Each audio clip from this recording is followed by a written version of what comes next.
Virus corona menggoreskan luka mendalam bagi perekonomian tak hanya Indonesia, tapi juga berbagai negara di dunia.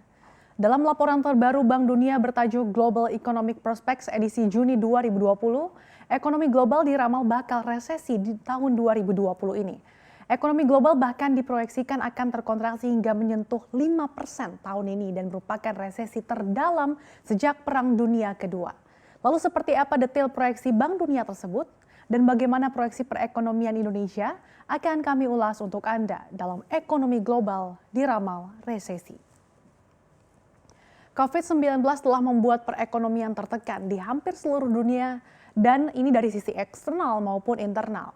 Lockdown atau karantina wilayah yang diterapkan di berbagai negara untuk menekan penyebaran virus corona membuat ekonomi di berbagai belahan dunia terkontraksi. Bank Dunia bahkan memproyeksi ekonomi global pada tahun 2020 akan terkontraksi hingga 5,2%. Dan ini merupakan resesi terdalam sejak Perang Dunia Kedua. Proyeksi ekonomi global tahun ini bahkan jauh lebih rendah dari laporan Bank Dunia Januari 2020 lalu yang memproyeksi ekonomi global bisa tumbuh 2,5%. Namun Bank Dunia menilai pertumbuhan ekonomi global ini akan pulih tahun 2021 dengan pertumbuhan 4,2%.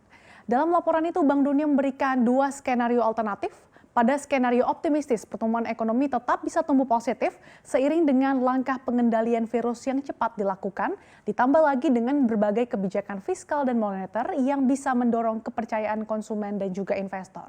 Sementara itu dalam skenario terburuk di tengah pandemi yang masih berlangsung saat ini, masih ada risiko yang sangat tinggi, terutama jika virus corona belum dapat dikendalikan yang menyebabkan berbagai negara kembali melakukan pembatasan aktivitas masyarakat.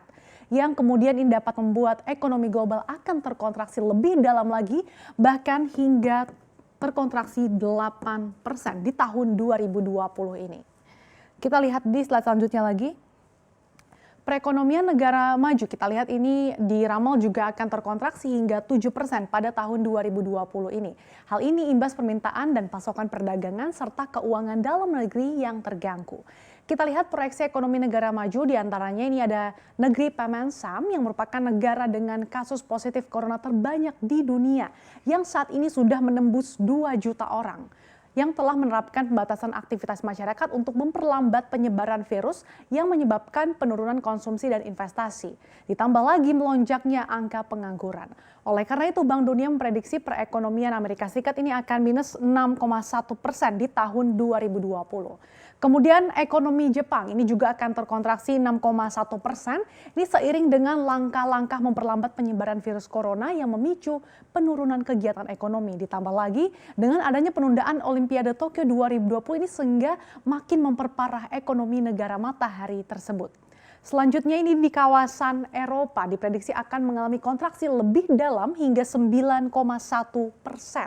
Kawasan Eropa yang sempat menjadi epicentrum virus corona mendorong pemerintah untuk memberlakukan lockdown sehingga mengganggu kegiatan ekonomi domestik secara signifikan. Apalagi banyak negara di Eropa ini yang mengandalkan sektor pariwisata.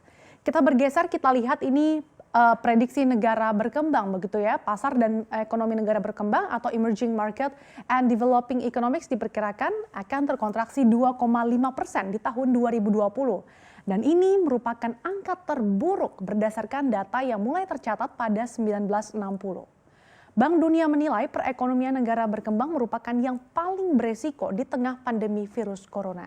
Pasalnya, dari sistem kesehatan, negara berkembang terbilang lebih rentan dan kurang kuat jika dibandingkan dengan negara maju.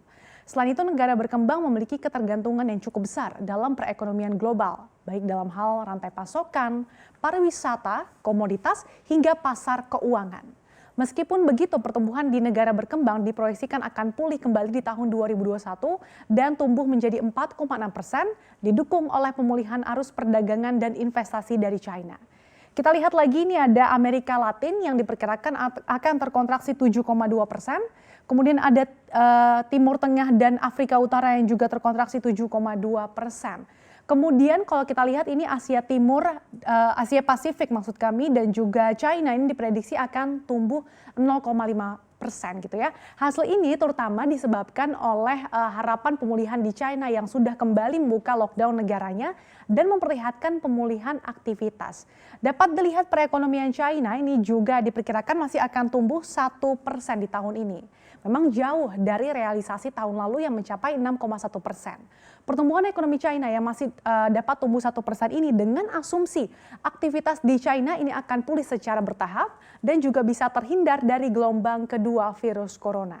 Meski bisa tumbuh, namun perlambatan ekonomi terbesar kedua di dunia ini tentu saja akan menghambat prospek pemulihan di negara-negara berkembang, terutama eksportir komoditas. Dan lalu bagaimana dengan proyeksi perekonomian tanah air? Kita lihat di slide selanjutnya. Indonesia sebagai negara eksportir komoditas di kawasan Asia Timur dan Pasifik ini mengalami dampak yang signifikan karena pembatasan aktivitas begitu ya atau lockdown yang diterapkan di berbagai negara tujuan ekspor sehingga harga komoditas merosot cukup dalam. Selain itu juga terbatasnya aktivitas masyarakat selama beberapa bulan ini untuk membatasi penyebaran virus corona sehingga ini Bank Dunia memproyeksi perekonomian Indonesia akan mengalami stagnansi di posisi 0% gitu ya. Dan meski begitu di tahun 2021 perekonomian Indonesia akan diprediksi kembali pulih dan akan tumbuh 4,8% seiring dilonggarkannya kembali aktivitas masyarakat. Dan jika kita bandingkan dengan negara-negara tetangga kita gitu ya, pertumbuhan ekonomi Malaysia misalnya kita lihat ini di tahun ini diperkirakan akan tumbuh negatif di 3,1% dan akan mengalami rebound kemudian tumbuh 6,9% di tahun 2021. Kemudian perekonomian Thailand ini juga diprediksi akan terkontraksi lebih dalam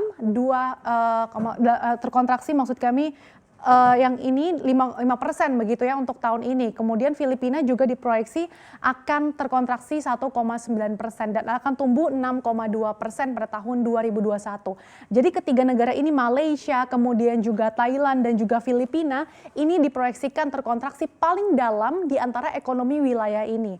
Nah, hal ini terjadi karena adanya penutupan aktivitas domestik. Kemudian perdagangan dan manufaktur terganggu serta harga komoditas yang juga turun, kemudian ditambah lagi dengan anjloknya pariwisata. Sementara itu kita lihat ini perekonomian Vietnam yang di tahun ini bisa dikatakan cukup sulit, diprediksi bisa tumbuh 2,8% meskipun melambat. Nah, hal ini berkat Vietnam yang dinilai sukses menangani virus corona dengan langkah tegas di mana di negara tersebut belum melaporkan bahwa tidak ada satupun kematian yang diakibatkan oleh virus corona. Perekonomiannya pun ini akan semakin bergeliat di tahun 2021 dengan bergeliat hingga 6,8%.